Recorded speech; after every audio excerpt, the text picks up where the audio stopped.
Hello friends, today we continue our discussion on JPQL and it's gonna be the last lesson where we discuss JPQL. Following the next one we'll jump into the native queries. If you are here with me, thank you very much. You have a live chat, you can ask the questions and start discussions as always in the live chat. And if not, no worries, you can still ask your questions in the comment section as you already know. And remember, you can follow me on X and on LinkedIn. With that being said, I don't want to waste your time, so I'm gonna already share my screen, and as I said, we continue our discussion. I kept the same example as the one in the previous lesson, so remember this is lesson 11 or so. It means that if you are now jumping in our discussion, you might have lost some of the things on the way, so you might want to go back and review those things. If you, however, think that this helps you, I invite you work with me on this example that I have started in the previous lesson, where I only have 3 entities with relationships among them. It's like 2 one-to-many relationships where students are enrolled in courses through an enrollment, which is not a joint table because it also has data together with the relationship it creates. Fine enough, we already have the entities. The reason I will use this same example is because I don't want to spend the time again working on entities and on configurations. This is things you already know from the previous lessons, and in case you don't know, the previous lessons are still there. They are free, they are accessible by anyone. And of course, if something's not clear, you can still leave your questions in the comment section. So I will start today, like with the previous lessons, by considering you already know the stuff we discussed previously. So I'm having these 3 entities. And what I want to show you first, we'll continue with this example, and I'm going to show you how to use, first of all, the group by, the order by, and having clauses. And then we will discuss about named queries. And with this, I think we'll be able to say, hey, we've been through all the basics in terms of JPQL, so we can go further into different discussions starting with next lesson. Okay, so I have this query just as an example. You know, I'm still using the show SQL on true, so you can see the native queries being generated behind the scenes. And this is the last example we've worked on in the previous lesson, where we are counting the students. And I got an interesting question actually during the past week. So after we had this lesson, somebody asked me, hey, how is that actually even working? You know, because I demonstrated it's working, and yeah, just to make sure, I will run it again, so you will see it's working. You will see we get something out of it. And then the question will be, of course, how is that even working? Because it doesn't have a group by clause. And then I remembered, hey, I did forget to discuss about group by, order by, and having. So I will have to add one more lesson to discuss this. But this example is still working, and I didn't answer why it's working. And the reason is it seems my SQL knows how to execute this even if it doesn't have a group by clause, because have you seen here I have used a count. You can see it both in the JPQL query, which retrieves a DTO object containing the data selected from the student entity, which translates to a native query that gets the data from the student table. And you can see that I select the name and the count, which is an aggregate function, and normally this should not work without a group by. So I was actually surprised myself, because it seems I was kind of tired or something last time and I didn't think about it, and then I thought, hey, this is true, no, it shouldn't work, and it seems that's actually working on my SQL, and I almost have most of my experience with Oracle, and if you try the same thing in Oracle, it doesn't work. And then I said, hey, this is a really important point to teach these folks watching. Another reason why you should know very well the system you're using behind the scenes. So another reason to break that myth of if I'm using Hibernate, I don't need to know SQL anymore. That's not true. Not only you need to know SQL, but you need to know precisely how it behaves sometimes with the exact technology you're using behind the scenes, because sometimes with MySQL, for example, will work differently than it will be with Oracle. So keep that in mind. It's very important. Now, normally, and you see, it does something. It somehow it keeps. I don't even know how to interpret that. And I don't even care, because to be honest with you guys, this is not something really really practical. No, you will not see something like that probably very often or at all in real world examples. So it gave me the first student somehow, and then it calculated the count of all, which is 4. Fine enough. I don't care. Normally when you use an aggregate function, being it count, average, sum, anything, any of those that we have already discussed in one of the previous lessons, you use a group by, and I do consider this is a prerequisite. I hope you at least natively know how to use it. Fortunately, using it with JPQL makes not a big of a difference. So if you already know how to use it in a native SQL, you will know how to use it here. So you will say group by, and then you will have to group, and normally you do group on whatever else you have outside of the aggregate function. So in my case, my student here, so I will say group by student.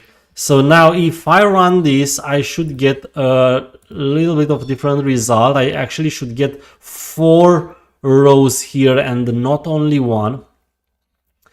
So I'm running it to display the result, and in this case, like what I'm counting is by student. It doesn't really make a lot of sense, no, because it will be only 1 student per student. So yeah, it should be like student and then 1 student and then 1 student and then 1. But grouping by, as you hopefully already know from native SQL, it groups by a specific thing, and then you can apply the aggregate for that group. So that means, for example, I could have had multiple students named Alice, and I would have said I want to group by their name, no? So instead of grouping by, this would be by name. Of course, in that case, this will not work anymore because I'm getting a student here, so I would actually have to change this completely. Now I have to change it to a string. My DTO, it's not according to the projection. Now it is, and that, of course, if I run it again, I will get Alice and 1, Bob and 1, Charlie and 1, Josh and 1. And if I really want to prove that this is working, for example, I might then add on another Alice, and then grouping by the name would count them by name. So if I have the same name multiple times, I can use the query to count, in this case, to count how many of those names I have among my students. But yeah, there are an infinity of things you can do with a grouping by. As you already know from the native queries, you can apply different functions, different aggregate functions, depending on what you want. And you can, of course, group by multiple things. So you can say group by name and age, or group by, I don't know, you can have various combination of attributes based on which you make the grouping, and then for that grouping you can apply whatever aggregate function you want. So in my case, I only group by name. So if I'm going to add one more here, say no, not this one, sorry, in student, here it is, say I will add one more named Alice and one more named Josh. I'm gonna apply that. Okay, rerun the query so that I make sure they are stored, and then I'm going back to my example and run it again. I should see now that there are 2 Alice and 2 Josh, so I will not get all the students, I will get all the names because I'm grouping by name, and then the count, which is the aggregate function, will be applied to all the groups that I have created by using the grouping by. So you can see Alice appears 2 times while Josh appears 2 times as well, and that's it. In the future, can you make a video about aspect-oriented programming? There should be already a video on my channel about aspect-oriented programming, Georgia. So do search on the channel. If you don't find it, leave me a comment and I will try to search it for you. But I'm pretty sure I have already created videos on aspect-oriented programming. Thank you for the question.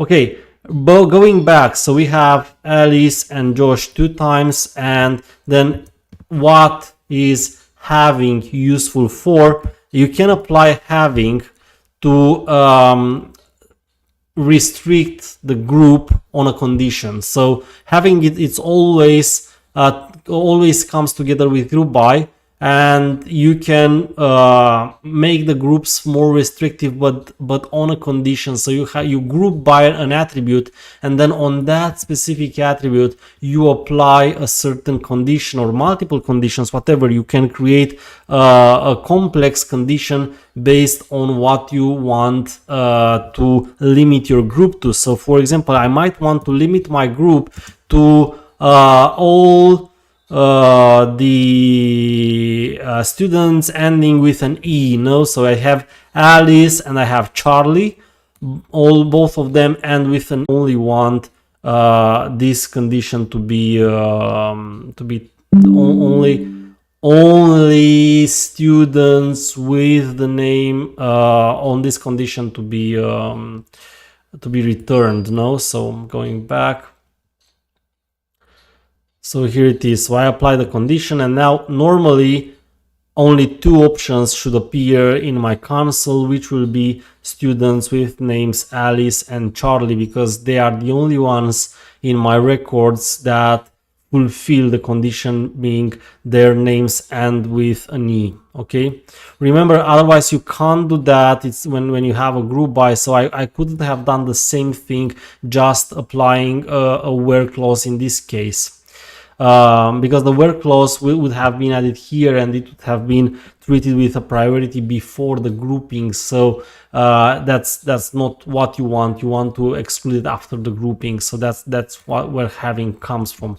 And then of course you can apply an order, and yeah, I don't know. So we can say just order by name or order by whatever, and then you can decide. If you don't specify anything, it will be ascending. So if I'm running the query now the way it is, it will display them in the same way, because normally ordering by name ascendingly means that they will be ordered in an alphabetical order. So A will come before C, so it will be Alice and then it will be Charlie. But I can actually do the same. Yeah, I can add the ascending word here. It exists in JPQL as well. As you have seen, it's not mandatory because it's the default, but I can actually decide to do it the other way around. So for example, I can decide to put it in a descending order, and I use the desk word for that, which is again similarly to what you would use in native SQL. So here is fortunately where these 3, as you can see, they don't differ at all. I would say not at all. They do differ because they apply still on objects now. So we are still, when we use JPQL, we think about objects and not about tables. Or from that point of view, they are still different, but that comes with the whole JPQL stuff. No, but in terms of how you use them, they are pretty much the same as they would be if you use them with native queries. That's why I said if you use native query, then and normally this should be a prerequisite, because again, there is no such thing as I use Hibernate, I don't need to know native queries anymore. Okay, so I do still need to understand what's behind the scenes. And remember always my advice: when you use any JPA implementation and normally any ORM capabilities, which in the end up creating always native queries behind the scenes, whenever you finish any implementation or fix, please do make sure that you review all the native queries that have been created, and you understand them and you agree with them, and this way you will avoid unneeded updates, N+1 queries, and all that other stuff that can come and be harmful to the data your application manages. So make sure you do that. It's very importantly, don't skip, don't be lazy. Okay, this is not a place where you can be lazy. I am a lazy developer. I'm telling you, I'm one of the laziest developers, but I know when to be lazy, and this is not a place where I'm lazy, because it can bring you a lot of problems in the end. Okay, trust me, I know what I'm saying. Okay, that being said, so this is about mainly about JPQL, but is this the only way in which we can create queries? So I have shown you the create query method, and there is one more way in which you can apply these queries, and that's called a named query. It's called a named query because it has a name. Well, I think that's no surprise basically here, but sometimes named queries can be helpful, and what I want to teach you now is how you can create named queries. Named queries can be any kind of JPQL query. Well, as you will see, they can be native as well, but I'm gonna keep that for the next lesson when we discuss native queries, because remember, and I'm gonna say it, I know I've already said that, but I'm gonna say it again next time. Native queries when using a JPA implementation such as Hibernate should be exceptional, should be an exception. You don't use Hibernate but then write native queries, or the majority. There are cases where you will need native queries, but those are corner cases. Okay, and again, I have some tricks and tips and tricks to show you next time about native queries and different approaches to native queries, which will be very useful for you. But remember, this is when you use Hibernate or a JPA implementation, your first choice is always JPA. You think 3 times before deciding you can do that with JPQL, because JPQL is normally very complex, and in most cases it allows you to do almost everything. I have shown you last time that you can do joins of any kind, that you can do inner queries. I have shown you today that you can group by, having, order. I have shown you that you can use aggregate functions. You've seen that things that cover 99% of the cases are there, and normally you should be able to write them using JPQL. Next time I will tell you when you can't do that and how to properly avoid all the situations, and when you decide to really write native queries. Now, named queries are not native queries. Don't make a confusion. Okay, so don't make a confusion between named queries and native queries.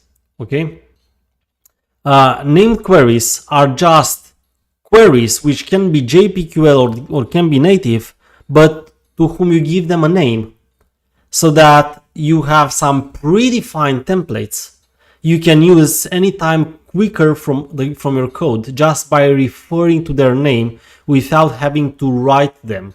So you have to put them somewhere once, and then you can just refer to them by their name.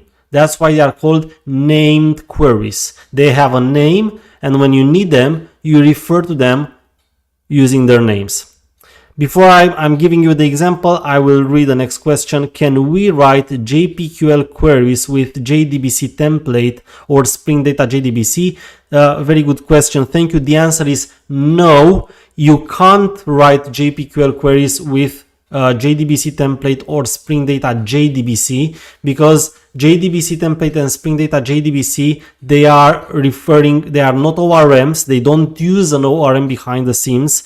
So JDBC template is basically a simplification, an abstraction over the low-level prepare statements, result set, and all that stuff we were using with the stuff from the Java SQL package. So JDBC template is just a Spring tool to allow you to write easier native, low-level JDBC. And Spring Data JDBC is basically a higher level abstraction within Spring Data that allows you to write still JDBC. So these two are not using ORM behind the scenes. So no, you cannot use JPQL, you can only use native. But if you use JDBC template or Spring Data JDBC, then you do not use an ORM. So then in that case, it's normal that you write native queries, and it's a different philosophy that you apply rather than what we are discussing in this playlist. If you want, however, to use JPQL with Spring Data, then you would have to choose Spring Data JPA. Spring Data JPA is the Spring Data module that behind the scenes uses a JPA implementation. The convention is Hibernate, meaning that by default, if you don't change anything, it will use Hibernate behind the scenes. That we are now using directly here. That's what I'm teaching you. But you could actually even choose a different implementation. That's happening very rarely, but you could do that if you really want.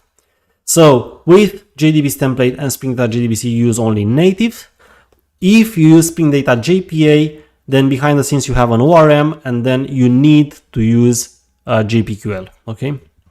I hope that answers your question, and that enables me to show you how to define also named queries. So I told you you have to add the named queries somewhere.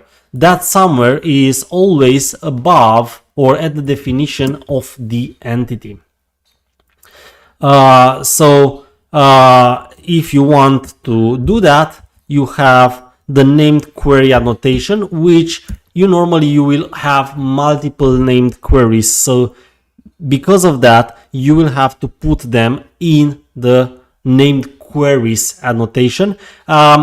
Starting with, maybe it was Java 9 or 8, I don't remember. I'm an old guy and I don't remember when they made possible to have repetitive annotations. So this was not possible all the time. So now you could write a named query, multiple repetitive annotations on the same element. That's something you couldn't do some versions of Java ago. I forgot exactly when that was introduced.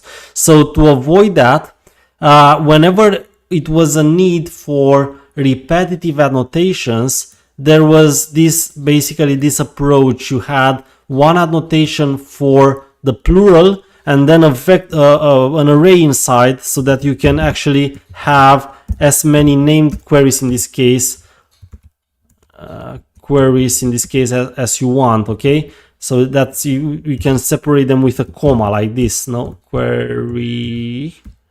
Okay, and then another named query. So you can have separated with a comma as many as you want named queries, because basically the value here is an array of the named query. Well, I don't have to add multiple now. I just wanted to show you also how can you add more than one, because I'm pretty sure you would be curious, and normally in a real world app you would have definitely, if you decide using named queries, you'll have situations all the time where you have to use more than one. So if you need to use more than one, you use the named queries annotation, and then you use the named query, and then guess what? You have to provide with a name, and then provide it with the query itself, no, like this. Okay, like that. Okay, so this is basically it. And now I can do whatever I want here. So I can select S from student S.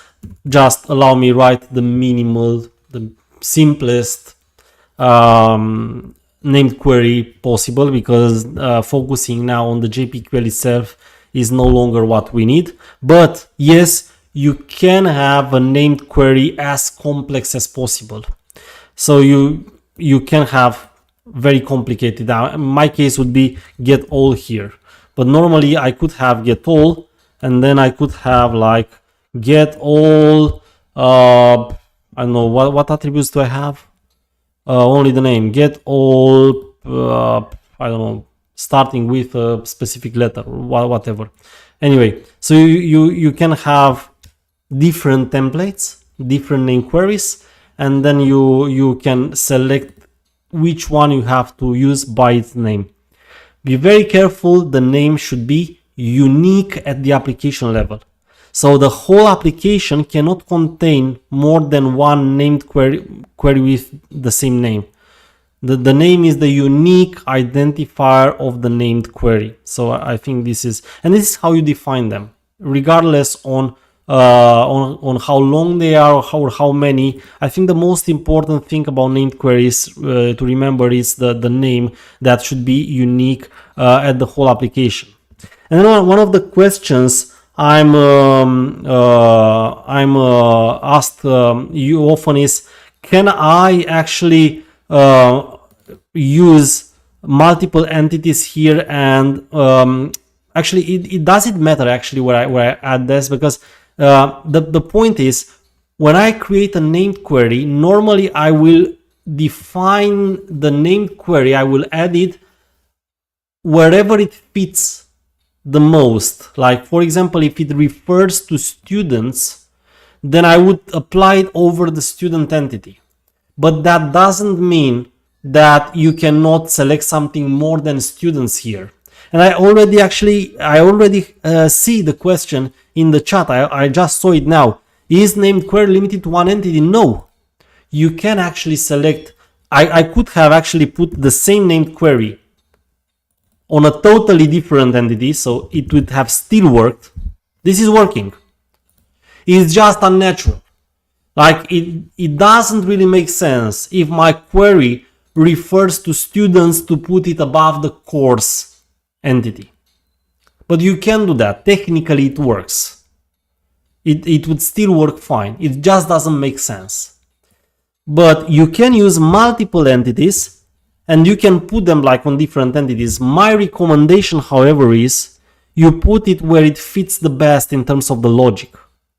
Like, if what I select is students, whether I select them and I say add a conditional on the course or not, or I make a join with the course or not, or the enrollments in our case, I think we had with the enrollments, I would say get all enrolled students. And then I say whereas enrollments,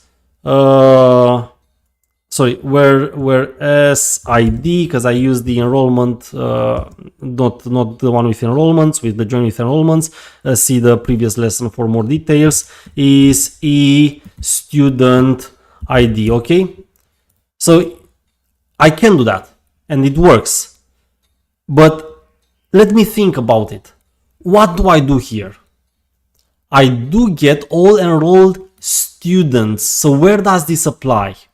Is it this query more related to the enrollment or more related to the students? For me, it sounds like this one, especially this one like that I wrote here, it's more related to the students than the enrollment. And then I will decide putting it on the student entity. It would have worked the same well if I'm going to put it on the enrollment, but I just try to put it exactly where I would expect to find it later. That is not for your app to work or not, because it would work either way, but to make it more maintainable. Think about, in one of the previous lessons I was teaching you, always when you have a projection, you need to find the purpose of the projection. And then you remember that we were talking about DTOs, and sometimes when I'm writing examples in tutorials, it's very difficult for me to find a name of the DTO, because in an example, you, unlike a real app, you don't have a real purpose of the projection. But normally you should have. It's a problem if in a real app you select something but you don't know what you select. So normally, if you write the things correctly, you should always find the name for a DTO, or in this case, for a named query, because you should always have a purpose for your projection. Why do I select the name and the counts of the name? And then that should give you somehow the purpose for why you do select that projection, should give you the name of the DTO or the name of the named query. If you can't give a name to a DTO or to a named query, think about it twice. It might be that your purpose is unclear. Ask yourself, which is my purpose? Why can't I find the right name for the named query or for the DTO that I'm using as a projection?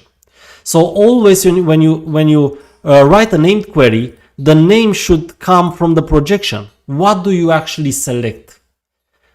You should ask yourself. And then once you found the purpose, you give the name for that specific named query. Let me take some more questions, because I see I already have some more questions and I want to answer them before going for using the named query. So, but in Spring Data JDBC, we can still map table to entity, right, and also implement CRUD repository interface. Very well, but you answered it yourself. So you say it in your question. We can still map table to entity. Well, here, when you use JPA, you don't map a table to an entity. Actually, you actually I'm gonna say, so I want to clear it wrong.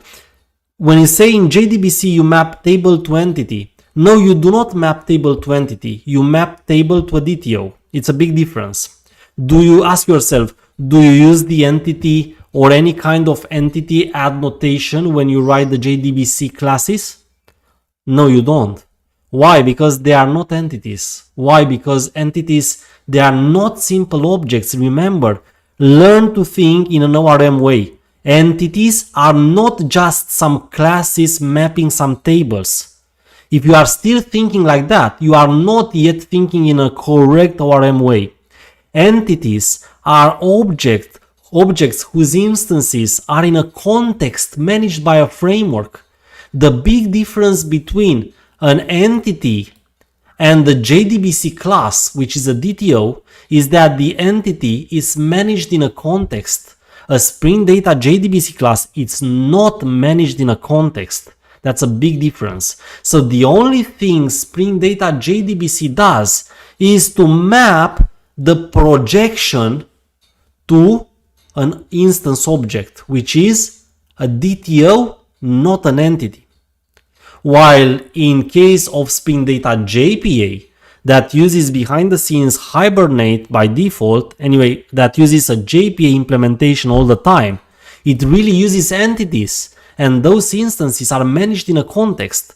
This is the difference between using ORM and not using ORM, using Spring Data JPA versus using Spring Data JDBC. Learn to make the difference. Think when you use a JPA implementation, think in the JPA way of doing that, okay? It's really important if you really want to make the things the right way.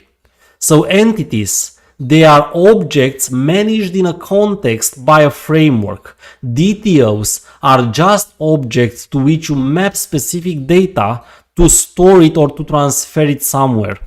Spring Data JDBC doesn't use entities, it uses DTOs. And DTOs are not managed in a context by anyone. While Spring Data JPA uses behind the scenes entities because its instances are managed by an entity manager in a context. I hope that makes things clear. So that's the big difference, okay? Remember, and there are no, you won't find the relationships. No, in Spring Data JDBC there are no relationships.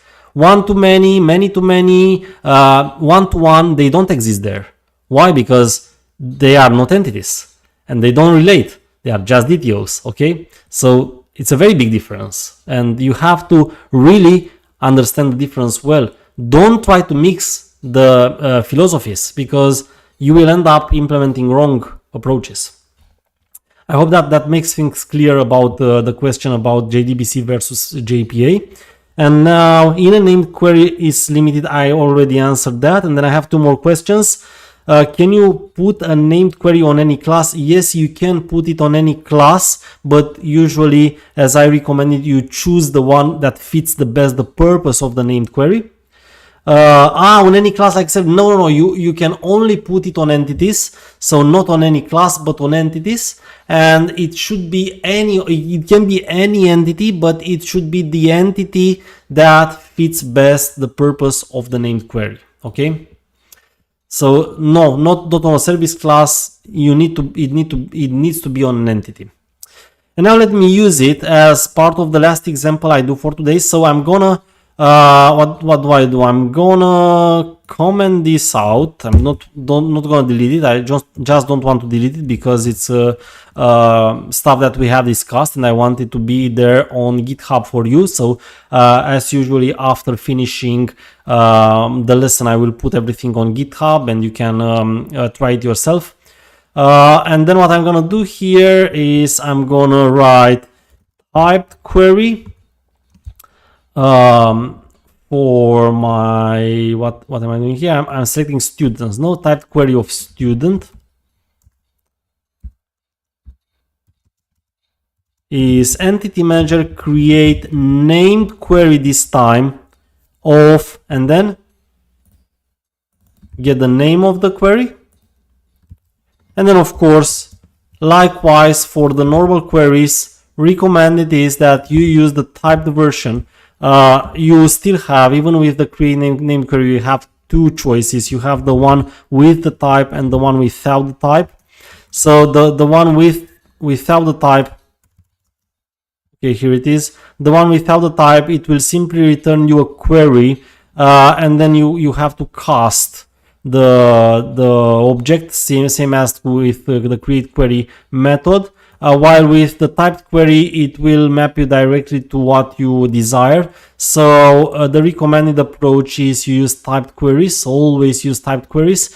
And in case you have older applications that still use non-typed queries, my recommendation is you would have to migrate them to typed queries, because from a maintainability point of view, is not really the best not using the types from the beginning. So see now, I don't have to write the query anymore. I'm just saying get all enrolled students. This happens to be the name of my named query, and it will automatically know to get that. And yeah, normally I should change here, so it's my student. I can just put it this way, and I can run it to show that it works. And yes, you can have parameters on on named queries. You can have parameters the same way as you would have for normal queries. Remember the syntax we discussed in the previous lesson, that one with colon followed immediately by the name of the parameter, and then you can still use the same setter method to set the parameter with the query instance. Okay, so yeah, look, this is it. So select the student, inner join with the enrollment, which is exactly the query I have written here, and which gives me as a result 3 students, Alice, Bob and Charlie, because the others don't have an enrollment. If I wanted to get all students regardless of having or not an enrollment, then I would have needed to use a left join. That's not what I'm doing here, and I'm not going back into that because it's what I discussed in the previous lesson. I just wanted to discuss with you the syntax of named queries, and fortunately with this now it's clear what you can use. So in the previous, to just recap quickly at the end, what we discussed in the previous, I think there are 3 lessons. We've seen how to write the simplest JPQL queries, and then we understood the difference between writing a native query and the JPQL query. Remember, the JPQL query always applies to the objects, to the context itself, and the result will always be added to the context managed by the entity manager. And then we discussed about writing more complex queries, and you learned that you can use joins and you can use also aggregate functions and inner queries. We discussed that the union operator doesn't exist for JPQL, so you cannot union two JPQL queries. And today we have seen that you can use group by, having, order by, and you have seen a different approach to define your query using a named query annotation. So using named queries to clean your application wherever you can by those, say, very repetitive queries. That's where you most likely will use a named query. If you have a query that's repeating obviously a large number of times and you don't want to see it every time repeated and written throughout the whole application, then you can use a named query. You put it somewhere and then you just refer to its name to get that query and execute it wherever you need it throughout your whole application. With that, we are ready now to step in the next section, which will be using native queries. And in the next lesson, I will teach you about native queries, how to use them, when to use them, and of course, how to make sure that you use them properly, because native queries are very, very often abused by developers, and usually it's those developers who don't understand JPQL. They are afraid of JPQL. It's like, I've seen this fear of JPQL. Oh my God, what's this? What does it mean? Querying on objects and on contexts and not on tables. So a lot of developers, they are scared when they say student S. Oh, why is that an object and definition and not a table? Okay, you shouldn't be. If you use JPA, remember the first choice is JPQL. You don't know it, you learn it. There is no solution like I'm going to native queries because I don't know JPQL. If you do that, you are doing it wrongly. Okay, native queries are useful, but in specific cases and in corner cases, which I will explain hopefully well enough for you in the next lesson. Until then, and until we meet again, I want to say again, thank you very much everyone for staying here with me. I hope you already found again the things that made you that you had something to learn from what I've said, and that will help you in the future. And yeah, hope to see you soon in the next lesson. Until then, I wish you an excellent time for studying further. Cheers everyone, and have an excellent rest of the week.